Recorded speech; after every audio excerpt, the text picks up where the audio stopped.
कैसे हम लोग क्लास में जो चीजें बात कर रहे थे कोई भी एक ऐसी चीज नहीं है जो नई हो, बिल्कुल नई चीज बता दी हो, ठीक है, ऐसा कुछ भी नहीं है। वही चीज छोटी छोटी चीजें भी आपके एडवांस तक आती है। हमने सारे चैप्टर यूनिट्स एंड डायमेंशन से एडवांस के क्वेश्चन लगाए हैं, ठीक है, यूनिट्स एंड डायमेंशन से एडवांस के क्वेश्चन लगाए हैं और यहां तक लगाए हैं, आगे भी लगाएंगे। मैं आपको बस यही बिलीव दिलाना चाहता हूं कि जब क्लास में पढ़ाया जा रहा है, अगर आप फुल कंसंट्रेशन के साथ चीजों को सुनते हैं तो आपको चीजें आसान लगने लगेंगी। और एक समय, एक बैरियर होता है, एक समय के बाद आपसे क्वेश्चन होंगे, उस बैरियर को क्रॉस करना सबके लिए टफ होता है, सबके लिए। आपको लग रहा है बहुत अच्छा बच्चे के लिए भी ऐसा होता है, यस, उसका बैरियर छोटा होगा।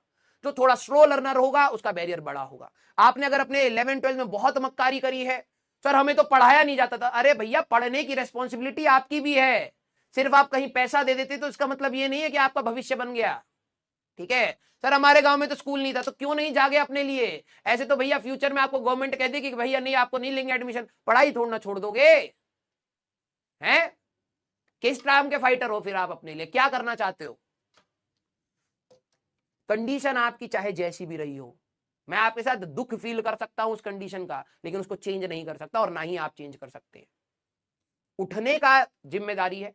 मैं आपको ये 7-8 महीने जब तक आपको मैं दिखूंगा यहां पर, मैं आपको यही बात बोलूंगा कि भैया कलम चलाओ, आंसर पाओ, सिंपल सी बात, इसका और कोई जुगाड़ नहीं है। इधर उधर करने से हो सकता है आप में इंप्रूवमेंट हो सकता है ना हो, लेकिन अगर आप चुपचाप वहां पर भी, यहां पर भी, कहीं पर भी पढ़ाई करोगे तो इंप्रूवमेंट हो जाएगा। और जितना जल्दी आप ये चीज एनालाइज कर लें उतना उतना ही फायदा आपके लिए है, ठीक है। क्योंकि आप शायद भूल गए होंगे, जब आपने ड्रॉप लिया होगा तो आपने अपने से 10-12 ऐसे ऐसे प्रॉमिस किए होंगे जो आपके नेचर को डिफाई करते होंगे। आप कामचोर थे तो आपने कहा होगा फॉर श्योर कि मैं इस बार कामचोरी नहीं करूंगा।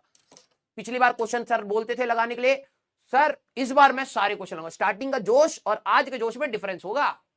ये मैंने नहीं करा है, ये तुमने अलाउ करा है अपने साथ होते हुए, ठीक है। रोज जानते हुए कि तुम कामचोरी कर रहे हो और तुम करने दे रहे हो अपने आप को, और क्लास में बाद में तुम सॉरी बोल रहे हो, ये रिग्रेट तुम्हें आखिरी में खाएगा बेटा, ठीक है। कलम चलाइए, उसके अलावा कोई तरीका नहीं है, कोई भी तरीका नहीं है। सारे कंसेप्ट हम लोग क्लास में डिस्कस करते हैं, इसके बाद अब क्वेश्चन लगाने की कोई लिमिट नहीं होती। हम लोग क्लास में, क्योंकि हमारे पास लिमिटेड टाइम है, हम लोग क्लास में इतने क्वेश्चन लगाएंगे कि यस, वहां से आपका थॉट प्रोसेस बनना स्टार्ट हो जाए। अब आप मेहनत करना स्टार्ट करें तो आपको ये ना लगे कि ये क्या क्या था यार, ये ऐसी कौन सी चीज है। वहां पर भी वही होती है, लेकिन बस क्वेश्चन का बफर हम लोग इतना बना देते हैं कि इसके बाद आप करना स्टार्ट करें तो आपको दिक्कतें तो तब भी आएंगी, लेकिन यस आप कर ले जाएंगे उसको। ये हमारा काम है, यस।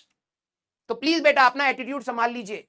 50% अगर आप देखेंगे ऑफ 11th हमारा खत्म होने वाला है। रोटेशन खत्म होते ही 2 हफ्ते की बात है, 2 हफ्ते के बाद आपका ये सारा खेल खत्म, मैकेनिक्स पूरी खत्म, ठीक है। फिर उसके बाद कंपैरेटिवली आसान है, मैं मानता हूं, आपका फ्लूइड्स आसान है, थर्मो आसान है, फॉर्मूला बेस चलता है, एसएचएम बेस आपने पढ़ा नहीं है इसलिए आपको टफ लगता है, लेकिन वो भी आसान है। जब आप उसके पीवाई यूज करेंगे आप कहेंगे सर ये तो मैकेनिक्स से भी आसान आती है, हम पढ़ के नहीं गए थे बस, ठीक है। सिलेबस आसान है, फिजिक्स इतनी टफ नहीं आती है, जेईई मेंस में अच्छा रैंक आ सकता है। अपने वर्ड्स को संभालिए और अपनी मेहनत को संभालिए, सिंपल सी बात।